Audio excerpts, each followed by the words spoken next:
But, itong kanya pong hindi siya nakatisi. Sinabi niya, ang tunay na kinaroroonan ni Kibuloy. Ito naman ang sagot ni VP Sara kung sa tingin niya nasaan na si Pastor Kibuloy. Ako, kung one guess kung nasaan si Pastor Kibuloy.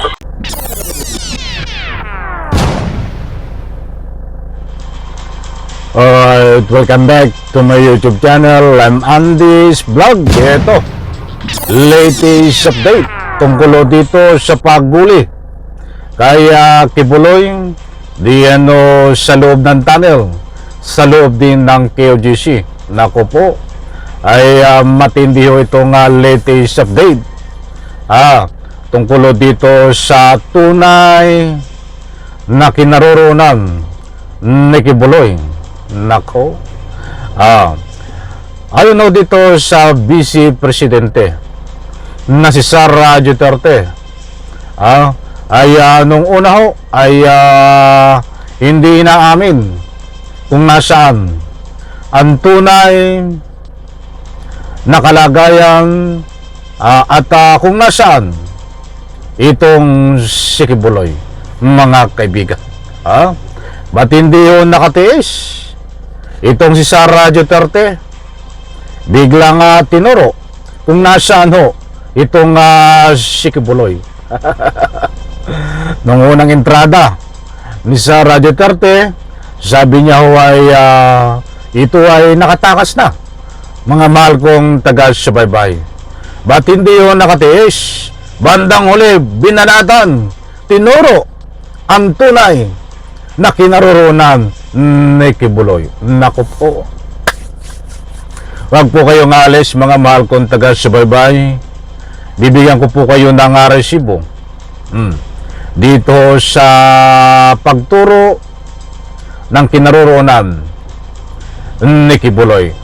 Talagang matindi ho ito si Sara Duterte. Talagang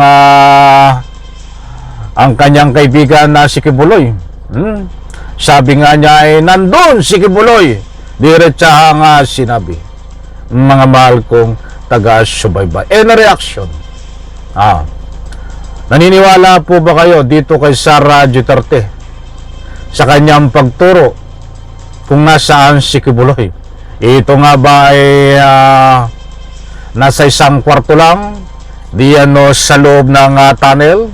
Sino ang kasama ni Kibuloy sa loob ng tunnel?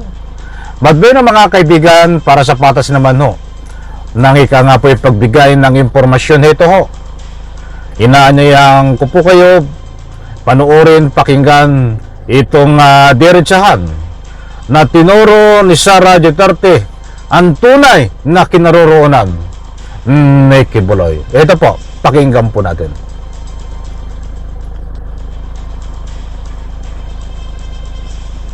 Ay parte ng operational plan para mahuli si Kibuloy. Wala raw itong nilalabag na karapatang pantao. Matatanda rin naman ng mga miyembro ng KOGC ang paglalagay ng wanted poster ni Kibuloy. Samantala, dumalo naman sa ikawalong taon ng commemoration ng Ross Night Market Maming si Vice President Sara Duterte. Binati rin ni VP Sara ang KOGC sa kanilang anibersaryo ngayong araw. Sabi ni Duterte, sana'y matapos ang paghalughog ng mga pulis sa compound ng KOGC. Yun mga kaibigan, yan o si Sara Duterte. Binati ang ika nga po ginagawang anibersaryo ng KOGC. Dito po, sa susunod nating pakikinggan, ay matutuklasan po natin dito. Nung una, ang sabi niya ay nakatakas na si Kibuloy. But, itong kanya pong hindi siya nakatisi. Sinabi niya ang tunay na kinaroroonan ni Kibuloy. Ito po. Na raw kasi ng mga maling balita ng negosyo at turismo sa Davao. Palagay daw ni VP Sara, wala na sa Davao si Pastor Kibuloy dahil hindi na rin daw dahil rin sa tagal ng investigasyon sa Senado. Kaya maaaring nagkaroon na ito ng mahabang panahon para daw tumakas.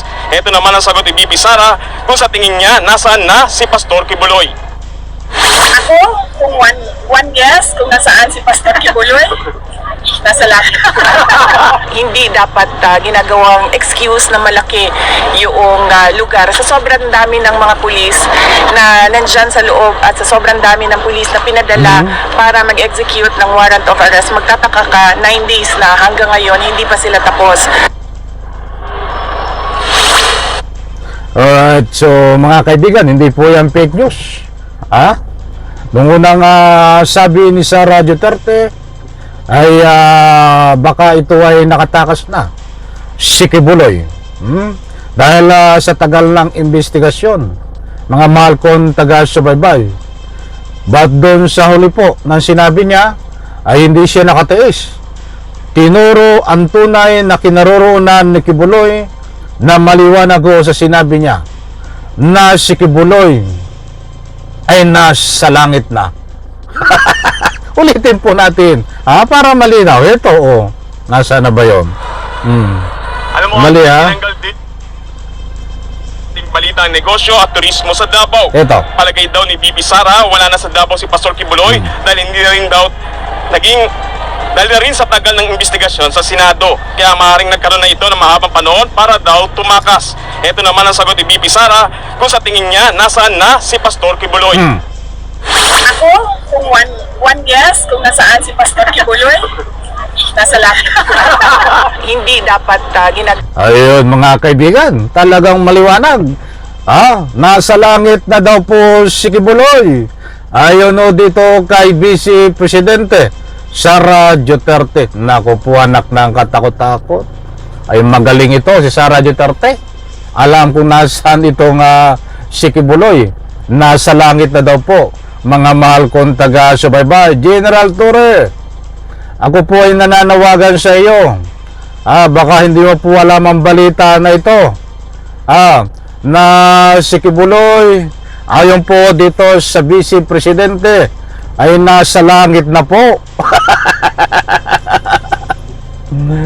Ay hindi dito maniniwala si General Torre. Nako po, kahit ang taong bayan ay hindi mo maniniwala na nasa langit na si Kibuloy. Ay pipira ang kanilang tagasunod, hindi maniniwala yan. Maniniwala yan. Batang taong bayan naniniwala sa katotohanan at tuwid na pag-iisip. Mas maganda pa ang sinabi ni Sara Duterte na itong si Kibuloy ay nasa imperno na. Marami pang maniniwala. But sa langit ay wala akong maniniwala diyan. Baka sila ang naniniwala at yung kanyang mga tagasunod. Ang gusto kong ipunto, mga mahal kong taga-subaybay. Bago tayo magtapos, mga mahal kong taga-subaybay. Naniniwala po ba kayo na itong si Sara Duterte, si Kibuloy ay nasa langit na? O kung ano man ang gusto nyo i-komento dito, may kalayaan po kayong magbigay ng anumang public opinion. Talagang matindi ito na malakas ng tama nitong si Sara Duterte. Usapin, may ka nga po'y sensitibo, usapin, may ka nga po'y dapat kapaki-pakinabang ang kanyang sagot dito. Hindi talagang useless, walang silbi ang pagiging presidente vice presidente nito. Kaya marami ang nagbibigay ng kanilang public opinion na ito napakalakas na ng tama. Kita nyo na lang sa budget hearing ayaw magsalita. Pera ng taong bayan na tinatanong kung saan gagamitin at dadalhin, ayaw magsalita. Ayaw matanong. Parang pag-aari niya ang kaba ng bayan. Ito, saka natin po talakayin yung mga tungkol sa pera na yan. Baka tayo marambo lang. Dito tayo magtunang pansin in relation dito sa kanyang katanungan na talagang si Kibuloy ay nasa langit na. Ito ang kanyang kasagutan. Maliwanag na nung una sabi niya ay nakatakas si Kibuloy, ba't hindi nakatiis? Sabi nga niya nung bandang huli ay nasa langit na si Kibuloy. Ba't ang paniniwala ko ng taong bayan? Ay nasa imperno si Kibuloy. Diyos mio, mabagin. Nakala ko yung araw ng Lunes ay makakapulot tayo ng ikangay magagandang balita. Ukulo dito sa Vice Presidente na instead sa halip na magbigay ho ng suporta para sa kapayapaan, para sa matiwasay na paghuli dito kay Kibuloy bilang isang halal ng Republika ng Pilipinas bilang Vice Presidente. Wala ho eh. Buti pa ang salitang kanto eh. Pakikinabangan. Buti pa ang mga tambay ho eh. Mga katuwiran ng tambay, pakikinabangan at very healthy. Mga mahal kong taga-subaybay. But dito kay Sara Duterte, naku po, Diyos ko po Rudy, wala po tayong kapupulutan na magandang aral sa kanyang mga sagot. Parang ito'y warpwork eh. Ito ba yan nung tinitira? Nakakatol ba ito? Hindi po tayo nanguhusga. Mga mahal kong taga-subaybay, nagbabasi o tayo dito ho sa mga galawan ng Vice Presidente na ito. Na sabi niya na itong si Kibuloy ay alam niya ang kinaroroonan na nasa langit na po. Bangamat po ito ay isang biro. So, alam nga namang hindi biro ito. Dapat hindi ginagawang biro. Dapat bilang isang pangalawang pinakamataas ka na hinalal ng ng tambayan na nanunungkulan sa bansang Pilipinas, dapat pakikinabangan sagot mo, pakikinabangan ni General Torre, pakikinabangan ng tambayan. Ay hindi ho eh. Wala, palpak. Bagay hindi na ho tayo nagtaka dahil malakas na ho ang tama nito. Hindi na ho ito kailangan, hindi na ho ito kaya ng albularyo, mga mahal kong taga-subaybay.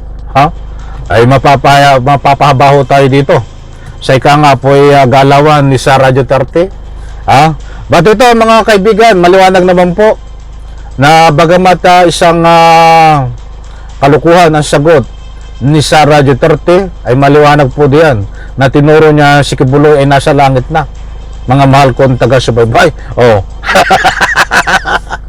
Walang pag-asa ang Pilipinas kapag ganito ho ang patuloy na manunungkulan kay Sara Duterte. Ay, isa kong punto de vista yan na nagbabase ho tayo sa kanyang galawan. So abangan po mga kaibigan ang tunay at latest na mga kaganapan sa paghuli po diyan kay Kibuloy sa loob po ng tunnel, sa loob ng compound ng KOJC. Kukuha po tayo ng tunay at maasahan kapakipakinabang na mga latest update. Buhat po diyan sa mapagkakatiwalaan natin na nagbibigay ng impormasyon na nandiyan po sa Davao na nakantabay ho sa paghuli kay Kibuloy. Useless ho ito eh. Mga galawan ni Sara Duterte na instead pasukuin si Kibuloy, gumawa ng hakbang na kapakipakinabang para sa mapayapa. Suporta man lang, di ba? Moral support. Nasa gitna man lang siya. Ay hindi ho eh. Bilang isang Vice Presidente, ang galawan ho ni Sara Duterte ay pagtanggol si Kibuloy. Hindi po ang biktima ni Kibuloy. Hindi po ang Republika ng Pilipinas sa interes ng nakakarami. Bagkos ito ho ay hindi maasahan na isang Vice Presidente. Malakas na ang tama. Yun ang gusto kong ipunto, mga mahal kong taga-subaybay. Muli po maraming salamat. Pagpalain po tayo lahat. Sabay-sabay po nating i-like ang video nito. Diyan sa comment section, inaanyayahan ko po kayo. Pwede po kayong magbigay ng anumang public opinion. Isang like lang sa video na ito. Bye-bye. Palakpakan.